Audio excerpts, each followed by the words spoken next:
Repaid $10 billion in taxpayer-backed TARP funds, something Shivani was just talking about. The return to big bonuses hints that Wall Street believes that business may be returning to normal again at a time when national unemployment figures are close to 10%. So what kind of signal does that send to Washington, D.C., to Main Street, to Wall Street?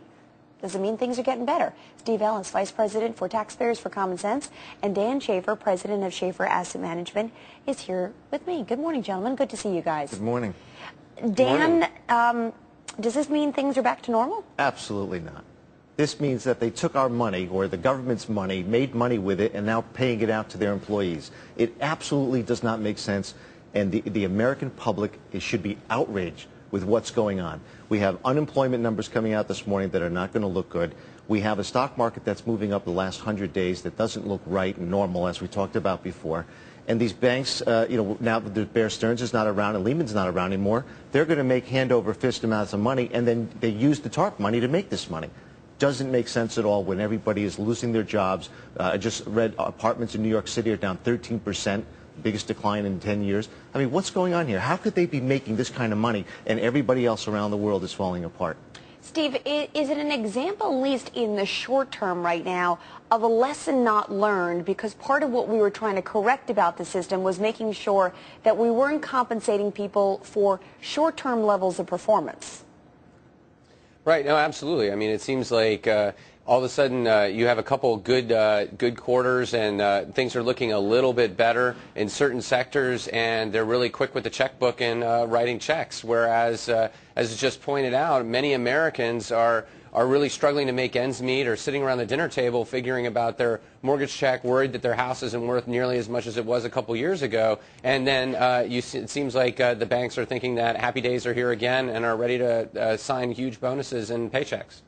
Here's the thing, Dan. If you're one of these financial institutions, you're going to say, okay, I borrowed the TARP fund. In some cases, I was forced to take the TARP funds. I paid it back as quickly as I could. I paid hundreds of $millions in dividends. And my business is getting back to normal. I'm not doing anything that involves the government at this time at all. I've given everything back. So why do I not have the right to protect my talent? You make a good point here. We don't know that answer, that the government's not involved with this whole program. We don't know the conversations that happen behind closed doors. It's really unusual at this point that this kind of these investment banks would be making this kind of money. Now, the stock market has been strange lately. But they're making money, Dan, because look, one could argue that the Fed is the one who's given them all the access to liquidity that they need, but they're making money because there's no competition. Well, there's no competition, plus they're coming out with ideas. For instance, I'll give an example. Goldman Sachs, when crude oil was at 150, said it's going to 200, and it tanked. Now Goldman Sachs, I think, came out with an announcement that crude oil is going to go up to 75, 80, or even 100. And, my charts and indications are showing me that crude oil is going to go down. So, I'd like to see the trades that are on the books of these firms. I'd like to see where the money is being generated, that they're able to pay out these kind of bonuses to these employees. They need to open their books. And if they're now a bank and they were helped by the government, they should be able to disclose exactly where that money came from. And that's what the American public needs to know. Steve, I'm torn about some of this, and here is why. I understand for the commercial banks whose job it is to lend money to us. I understand in that regard we have every right to be angry, particularly when they're tightening credit. When we're talking about Wall Street firms or Wall Street boutique firms, many of those boutique firms are luring away some of the best talent, and they're seeing tremendous opportunities because there is a smaller and smaller crop of firms out there. So one would argue, wait a second, in order to keep my best talent, I got to do this. It doesn't mean that I'm going to change or go back to the practices that we had a couple years ago, but we've got to keep them in place or else it's going to suffer in the profitability of these corporations. It's capitalism.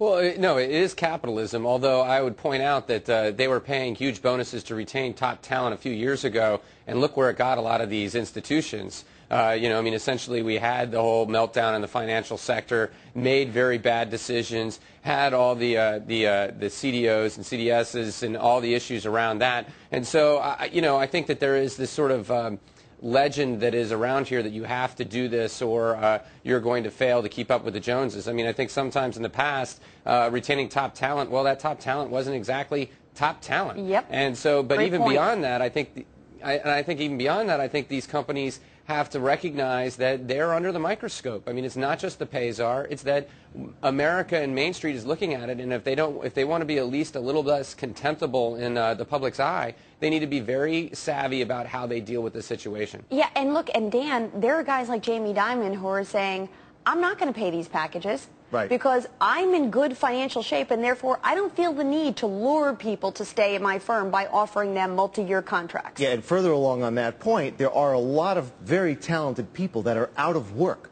I mean, there have been stories of them delivering pizza just to make ends meet. So why would they need to pay? There's a huge pool of talent. Believe me, I know the headhunters. I know the industry. There are people looking for jobs that would just be happy to make it just to get by on a base salary. Forget the bonuses. Here's the thing about this story that I think is so much too quick to judge.